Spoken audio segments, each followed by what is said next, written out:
We're at the Republican National Convention in Milwaukee, and I'm so pleased to be sitting down with Congressman Kevin Hern of Oklahoma. Congressman Hern, thank you so much for your time today. I really appreciate you being here. Thanks for having me. So let's jump into, of course, the biggest news that's really on the minds of Americans right now. It's been less than a week since a shooter tried to assassinate former President Donald Trump.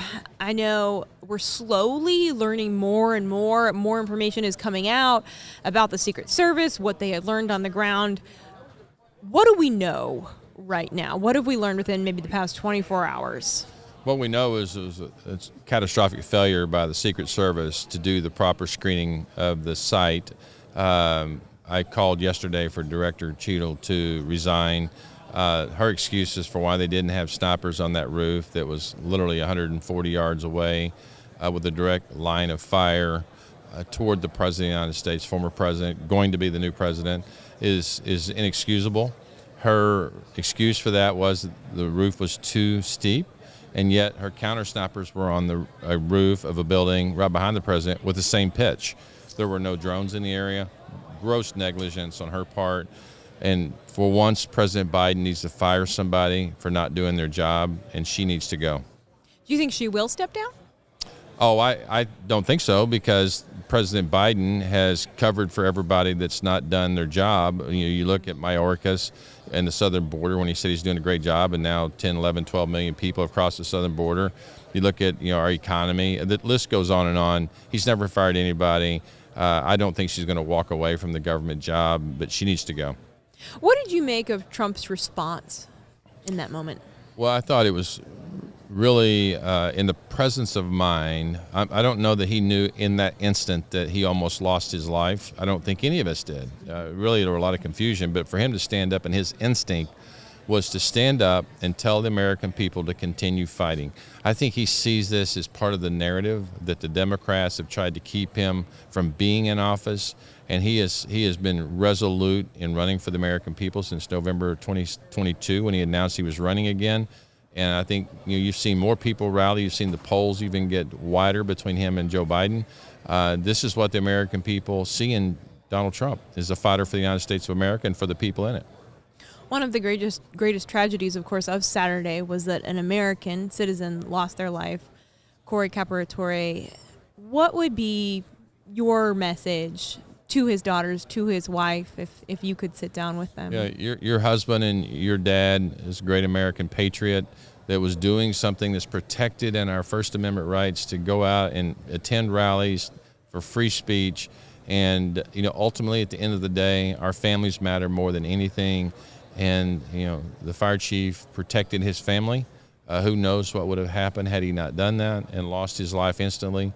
It's the tragedy of the event that, to me, tells the story of the other people that have also been injured, and then the attempted assassination on President Trump.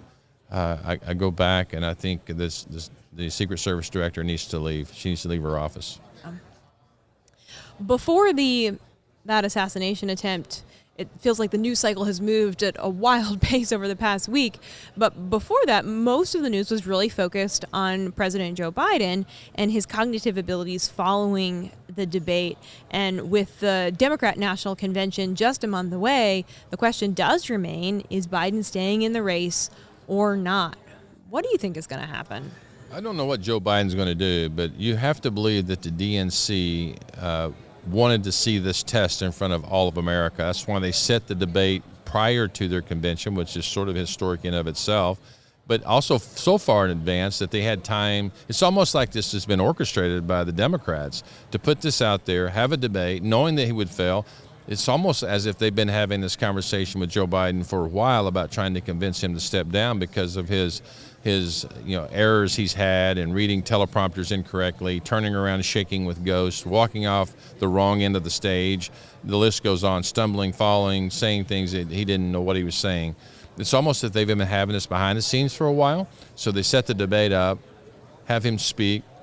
It was a miserable failure in his part on representing the presidency as a place of strength for the rest of the world. And now they've got to convince him with all of this information that, hey, it is time for you to go away. You contrast that with the Republican Party. We're unified behind President Trump and now J.D. Vance. were singular focused on making America great again and returning it to the economic and national security postures that we had just 4 years ago. So you think leaders within the Democrat Party decided, okay, intentionally we're going to have a debate this early so that the American people can really see for themselves how President Biden is doing, and we can potentially further a narrative about how poorly he's doing? I do. There's no other logical explanation for why they would do that, to put him, expose him in a posture of, where he's ridiculed basically by the press. I mean, you look at it, all the left-leaning press came out afterwards and said he has to go. People said they loved him, but he has to go. People that were of Obama's administration saying we love Joe Biden, but he has to go. And now you're seeing that Speaker Pelosi and Chuck Schumer and so many others are saying that he has to step down. So they knew what was going to happen. They knew it because they've been around him a lot. When you're in the same party in Congress, you spend a lot of time with the sitting president. And so they were with him behind the scenes. They knew that he was really in a bad way mentally. And I think the only way you can get that exposed is put him out there, because he understands what polling looks like, and he understands that he's losing donors. Upwards of $100 million in potential donations, contributions have now walked away from him.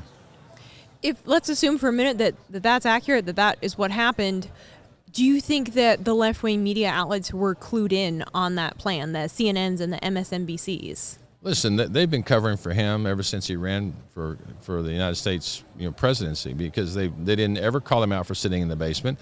Whenever he would have his gatherings, there would be at a movie theater with 6 white rings out there with people sitting in the middle of them, almost like target practice. But President Trump would have these rallies, and still tens of thousands of people show up. They still do today.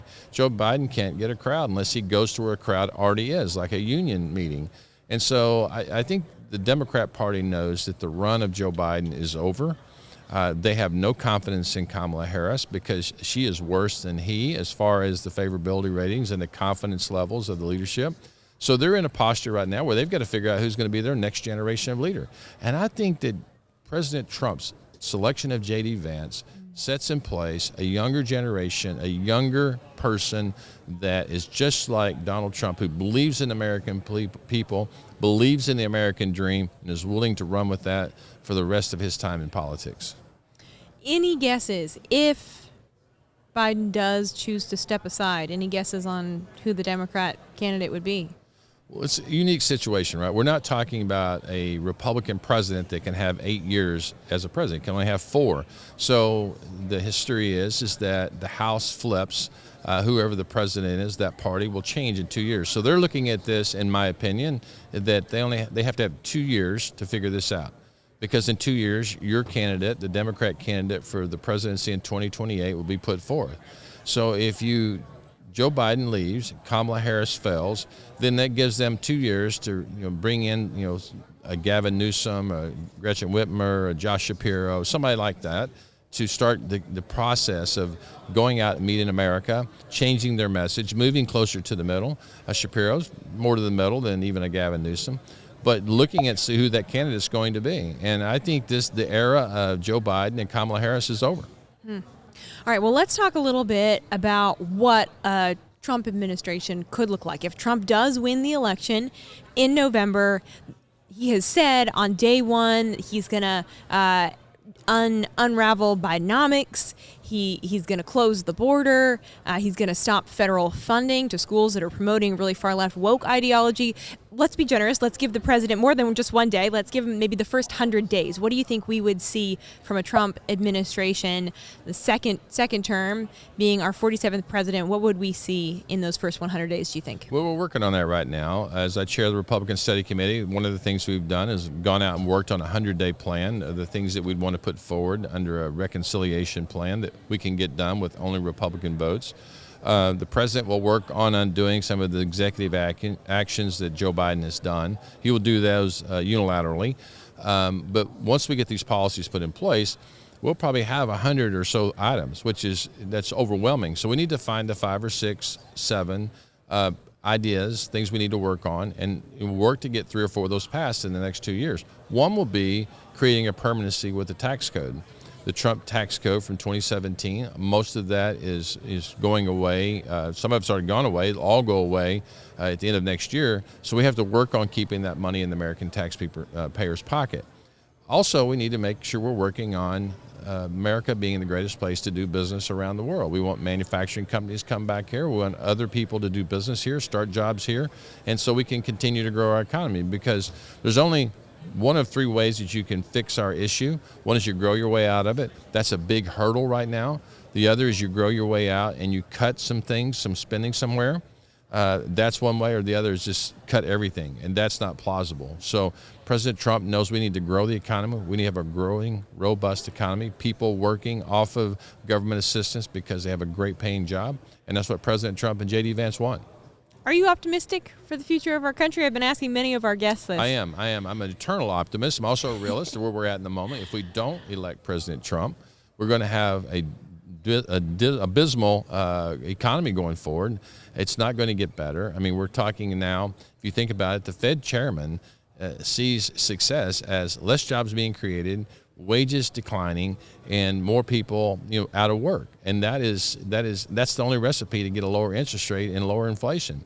That's not what you do in the world of business that President Trump and J.D. Vance and myself come from. It's about growing sales. It's about reining in expenses, making sure more people are working, so you have a robust economy, and people are not dependent on the federal government. They're dependent on what they do, and they're as prosperous as they want to be. Congressman Kevin Hern of Oklahoma, thank you for your time today. We really appreciate you joining the show. Thanks for having me. And enjoy the rest of the Republican National Convention. Thank you very much. It's never been a dull moment, that's for sure, since we got here. No. It's nonstop, but it's exciting.